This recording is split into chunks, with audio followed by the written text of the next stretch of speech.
जय हिंद बच्चों। हम लोग क्लास 10th के बालाजी पब्लिकेशन के अभ्यास प्रश्न 6.1 को हल कर रहे हैं। आज इस वीडियो में हम लोग अभ्यास प्रश्न 6.1 के क्वेश्चन नंबर 3 से हल करना शुरुआत करेंगे।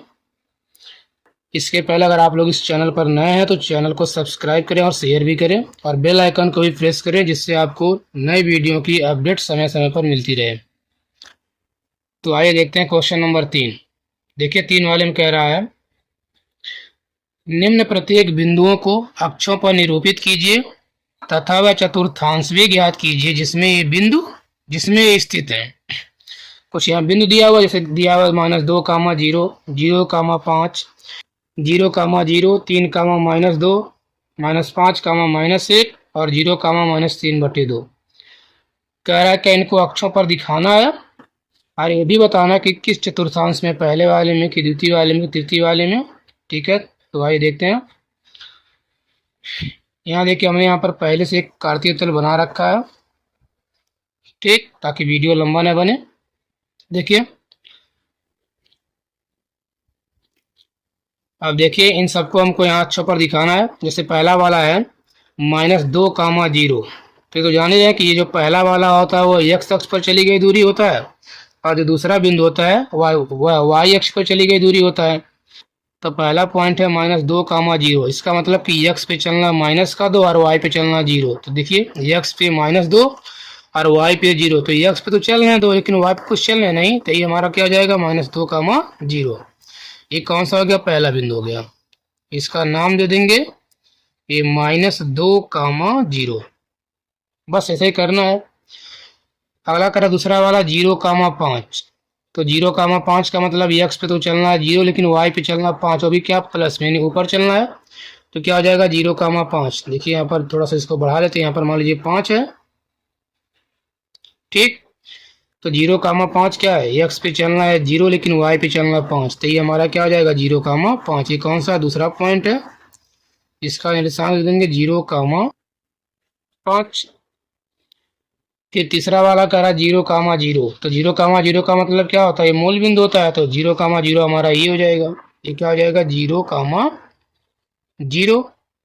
मतलब ना तो x पे चलना ना ही y पे चलना। ये कौन सा हो जाएगा? या पॉइंट नंबर हमारा 3 बन जाएगा। ऐसे दिखा भी सकते हैं इसको। चौथा वाला कह रहा है 3, -2। यानी x पे चलना +3 और y पे चलना -2। तो देखिए प्लस और माइनस किस में होता है? चौथे वाले में। कितना है चौथा वाला? 3, -2, यानी x पे चलना है +3 और y पे चलना -2। बोले तो मतलब क्या होगा? यहाँ पर देखिए 3 के नीचे लेकिन -2 के सामने। तो देखिए 3 के नीचे और -2 के सामने, या 3 के नीचे और -2 के सामने, तो ये वाला हमारा पॉइंट मिलेगा। ठीक है, इसको ऐसे हम डैश डैश दिखा देंगे, ठीक, एक सीधी लाइन से। ये वाला कौन सा बिंदु हमारा? ये पॉइंट नंबर 4 है, जो क्या है 3, -2 है। समझ में आ रहा होगा, बिल्कुल आसान सा क्वेश्चन है। अगला वाला कह रहा है पांचवा -5, -1। तो दोनों माइनस आता है तीसरे में। x पे चलना -5 और y पे चलना -1, यानी कि -5 के नीचे लेकिन 1 के सामने। तो देखिए 1 के सामने लगभग यही वाला बनेगा, ठीक। इसको ऐसे डैश डैश करके दिखा देंगे। और ये क्या? 5 के सामने। -5, 1 का मतलब कि x पे चलना -5 लेकिन y पे चलना 1। तो देखिए 5 के नीचे लेकिन 1 के सामने, ही तो आएगा ना। ये कौन सा पॉइंट है? पांचवा वाला। इसके निर्देशांक है -5, -1। छठा वाला कह रहा है 0, -3/2। तो x पे चलना है 0 लेकिन y पे चलना -3/2। तो देखिए x पे चलना है 0 और y पे -3/2। तो -3/2 का मतलब क्या होता है? -3/2 का मतलब 3 का आधा यानी 1.5 आएगा। 1.5 का मतलब 1 और 2 के बीच में, तो ये वाला मिलेगा। ये क्या हो जाएगा? ये हमारा बिंदु नंबर 6 है। इसके पॉइंट क्या है? 0, -3/2। ऐसे सबको यहाँ दिखा देंगे, ठीक है। अब देखिए आगे कह रहा है कि वह चतुर्थांश भी ज्ञात कीजिए जिसमें स्थित है, मतलब किस चतुर्थांश में है। तो अगर हम बात करते हैं लिखेंगे, देखो ठीक, पहले बात अगर हम करें लिखेंगे बिंदु एक, ठीक, और बिंदु एक क्या है, -2, ठीक, लिखेंगे के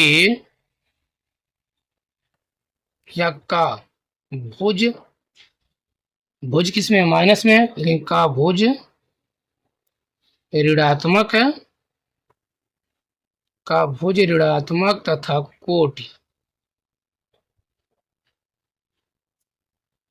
धनात्मक है। देखिए ये क्या जीरो है,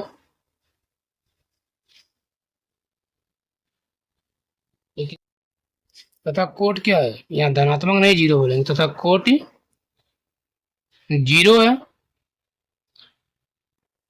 पता है। ये क्या हो जाएगा, देखिए यहाँ पर x का मान कुछ दिया हो माइनस, लेकिन यहाँ पर y का वैल्यू बिल्कुल जीरो है, तो y का मतलब जीरो होने का मतलब क्या होगा, ये x अक्ष पर होगा, अतः यह लिख देंगे x अक्ष पर स्थित होगा, x अक्ष पर स्थित होगा, क्योंकि यहाँ पर y पे कुछ चल ही नहीं रहा है, ऐसे सम में लिखना है। अगर देखिए जैसे हम बिंदु दो की बात करें तो लिखेंगे बिंदु दो, इसके पॉइंट क्या है, 0, 5, लिखेंगे का भुज,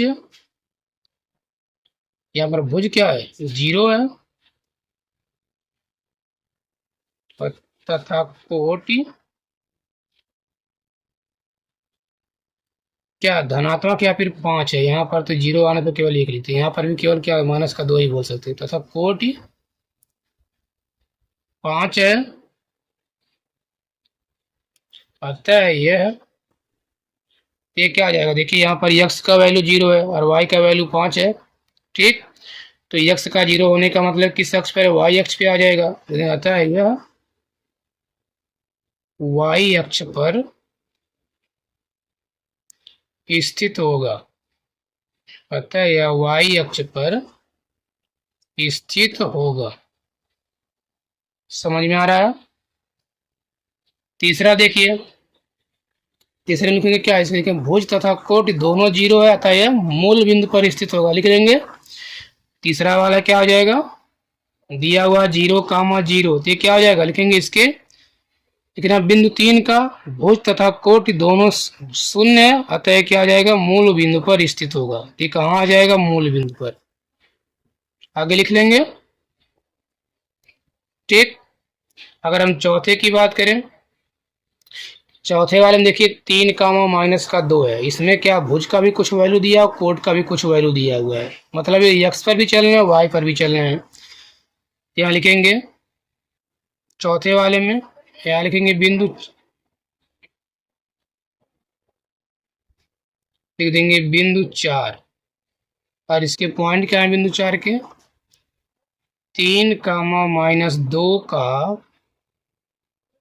भुज, यहाँ पर क्या देखिए 3 लेकिन धनात्मक है, यहाँ लिखेंगे भुज धनात्मक है, तथा कोटि, तथा कोटि क्या है, ठीक है, कोटि, देखिए कोट है -2, ये माइनस में आया, तो लिख देंगे तथा कोटि ऋणात्मक है,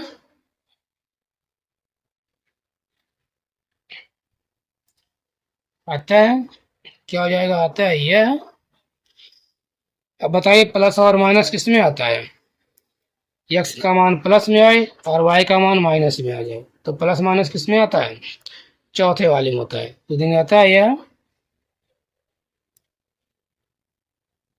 चतुर्थ चतुर्थांश में, चतुर्थ चतुर्थांश में स्थित है, चतुर्थ चतुर्थांश में स्थित है। समझ में आ रहा होगा। पांचवा देखिए, पांचवें वाले में क्या दिया हुआ है, पांचवा क्या -5, यहाँ पर देखिए x का भी कुछ मान दिया, y का भी कुछ मान दिया हुआ है। तो यहाँ लिखेंगे -5, का भुज, भुज कोट के बारे में पता है ना, पहले वाले को हम भुज बोलते हैं, बाद वाले को कोट बोलते हैं। ठीक, लिखेंगे का भुज तथा कोटि, भुज तथा कोटि, कोटि दोनों ऋणात्मक हैं। क्या है? दोनों ऋणात्मक है।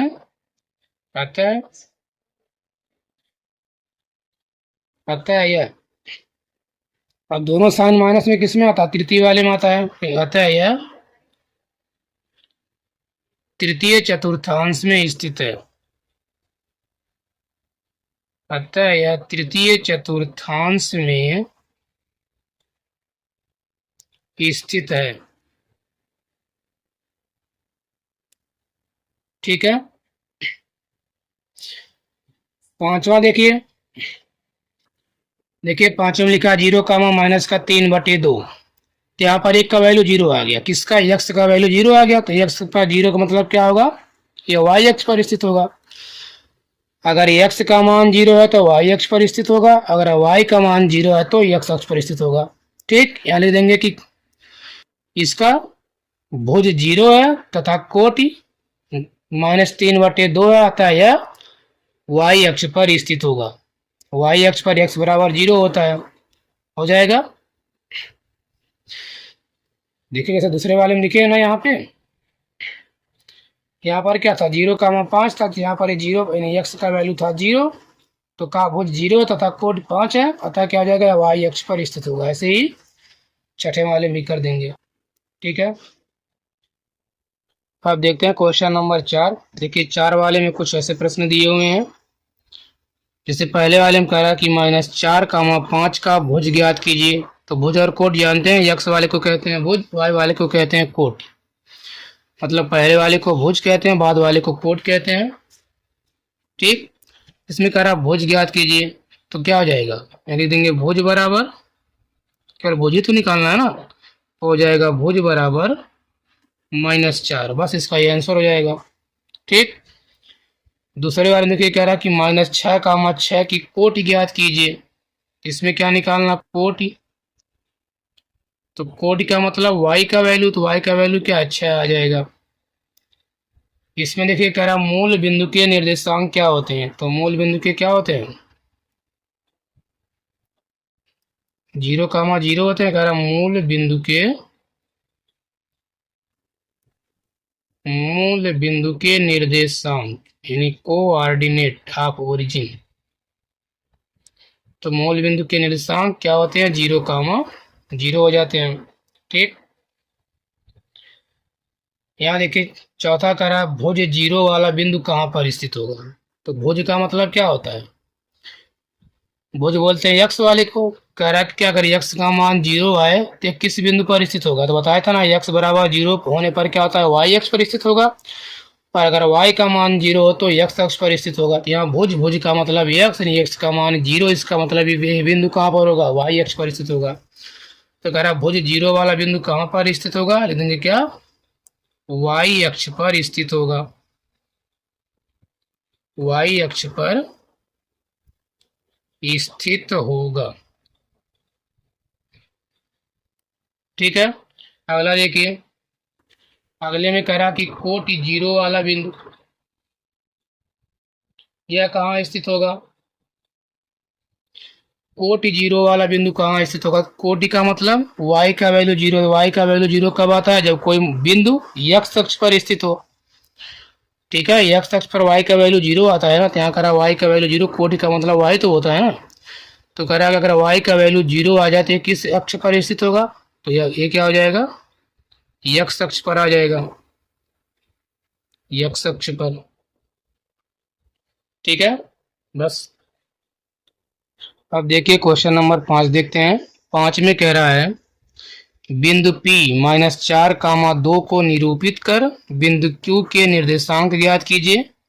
और यदि रेखाखंड पी क्यू एक्स अक्ष का लंब समद्विभाजक है, मतलब कह रहा है कि बिंदु पी को पहले इसको निरूपित करना है यहाँ पर कार्तीय तल में, और फिर कह रहा है कि कोई बिंदु क्यू है जिसके क्या करना है, निर्देशांक बताना है। और ये बिंदु है कहाँ पर क्यू, कह रहा है बिंदु क्यू है पी क्यू, मतलब पी क्यू एक कोई रेखाखंड है जो क्या एक्स अक्ष का लंब समद्विभाजक, जो एक्स अक्ष पर क्या लंब भी है और इसको दो बराबर भागों में बांट भी रहा है। तो देखिए पहली बार तो कह रहा है कि बिंदु P -4, 2 को निरूपित करिए, फिर Q को हमको बताना है। तो पहले देखिए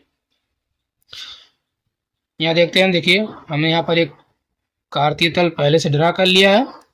तो P वाला का क्या है -4, 2, यानी x पे चलना -4 और y पे चलना है 2। तो देखिए -4, 2 यानी x के ऊपर लेकिन 2 के सामने, तो 2 के सामने लेकिन x के ऊपर लगभग हमारा ही कोई बिंदु मिलेगा, ये तो मिलेगा ना।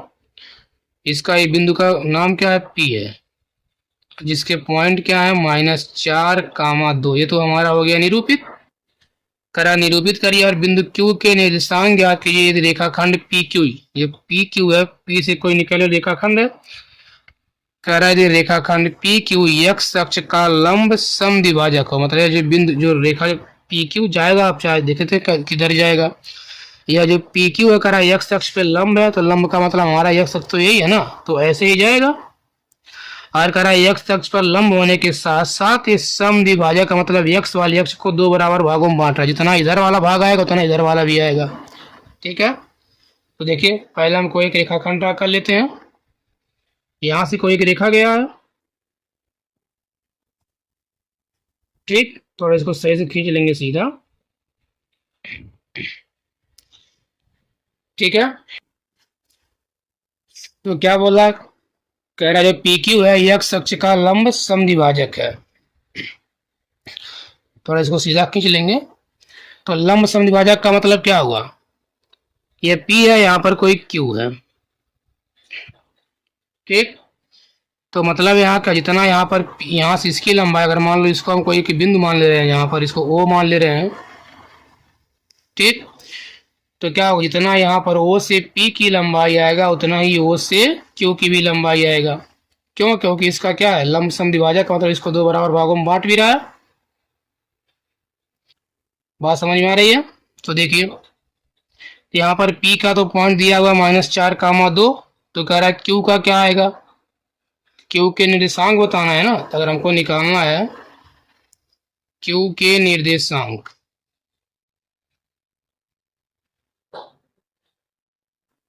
तो बताइए क्या आ जाएगा। अब Q वाला क्या, यही तो सीधा लंब का मतलब सीधा होता है, ठीक। तो अगर यहाँ पर हम देखिए यहाँ से लेकर यहाँ तक की दूरी, या फिर यहाँ से लेकर यहाँ तक की दूरी कितनी थी, -4 था, तो ऐसे भी यहाँ से लेकर यहाँ तक की दूरी तो -4 ही आएगा। क्यों, क्योंकि जितना जितना दूरी ये उतना दूरी ये भी है, क्योंकि ये लंब है, लंब का मतलब बिल्कुल सीधा आया होगा। तो सीधा का मतलब जितना यहाँ से इसकी दूरी होगा उतना यहाँ से इसकी दूरी होगा। तो अगर यहाँ चला -4 तो ये भी क्या चलेगा -4, यानी x पे तो आ जाएगा -4। अब बात करते हैं y का, क्योंकि यह दूरी इसके बराबर है, तो अगर यहाँ से लेकर यहाँ तक की दूरी कितनी है, 2 है, तो यहाँ से लेकर यहाँ तक की दूरी कितनी आएगी, 2 ही आएगी। लेकिन यहाँ पर देखिए हम चले थे y अक्ष के ऊपर गए थे तो धनात्मक था, यहाँ पर नीचे आ रहे हैं तो क्या आ जाएगा, माइनस में आ जाएगा, तो आ जाएगा -2, यानी जो Q बिंदु के निर्देशांक क्या आ जाएंगे वो -4, -2 आ जाएगा। ठीक है, अब देखते हैं क्वेश्चन नंबर 6 वाले में देखिए कह रहा है निम्न अंकित बिंदुओं के निर्देशांक ज्ञात कीजिए। एक कार्तीय तल बनाया हुआ है, इसमें देखिए कुछ पॉइंट दिया हुआ है, यहाँ S है, यहाँ Q है, यहाँ H है, G है, I है, P है, ठीक। कह रहा क्या इन सभी बिंदुओं के निर्देशांक बताना। तो देखिए आइए, अगर हम बात करें तो इसके करीब, अगर मान लीजिए हम G की बात करें तो G कहाँ पर स्थित है, ध्यान से देखिए, देखिए 3 के ऊपर है और 2 के सामने है, ये तो है ना। तो अगर हमको लिखना है G के निर्देशांक, बिंदु G के निर्देशांक, तो क्या हो जाएंगे, पहले हम x वाले को दिखाते हैं, फिर y वाले को। तो x पे चलना है 3 और y पे चलना है 2, तो आ जाएगा 3, 2। और कौन इसके पास है, अगर मान लीजिए हम Q की बात करें तो Q वाला देखिए कहाँ पर है, 3 वाले के जस्ट सामने, लेकिन -1 वाले के जस्ट ऊपर, यानी x पे चलना है -1 और y पे चलना है 3। तो अगर हम बात करते हैं Q के निर्देशांक, क्या बिंदु क्यू के निर्देशांक। तो पहले दिखाते हैं एक्स वाला, तो एक्स पे चलना है -1 और वाई पे चलना है 3, तो आ जाएगा -1, 3। ठीक, अगर हम बात करें एच के निर्देशांक की, तो देखिए एच का कहाँ आ जाएगा। अगर लिखते हैं हम एच के निर्देशांक या बिंदु एच के निर्देशांक,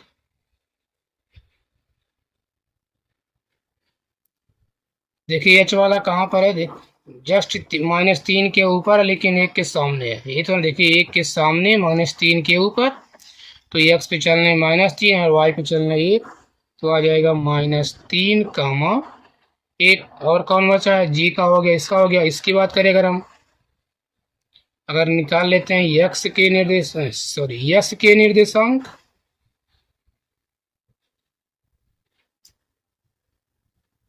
तो देखिए यस वाला कहाँ पर, अगर ध्यान से देखा जाए तो देखिए यस वाला बिल्कुल 6 के जस्ट सामने है और ये 5 के बिल्कुल ऊपर है। तो एक्स पे चलना है 5 और वाई पे चलना है 6, तो कितना आ जाएगा, आ जाएगा 5, 6। पहले एक्स वाला फिर वाई वाला। अब कौन सा बचा है, देखिए आई वाला, निकाल लेते हैं आई के निर्देशांक। तो आई वाला कहाँ, देखिए 3 के तो नीचे है, लेकिन -2 के सामने है। तो एक्स पे चलना है 3, वाई पे चलना है -2, तो आ जाएगा 3, -2, ये तो आएगा। अगर हम बात करते हैं पी के निर्देशांक, यहाँ एक बिंदु पी भी है ना, तो अगर पी के निकालते हैं पी के निर्देशांक, तो देखिए पी वाला कहाँ पर है, देखिए बिल्कुल 4 वाले के ठीक नीचे दिख रहा है, लेकिन यहाँ 6 वाले के -6 वाले के सामने है। लेकिन पहले दिखाते हैं एक्स वाला, तो एक्स पे चल रहा है 4 और वाई पे चल रहा है -6, तो क्या आ जाएगा 4, -6। ठीक है।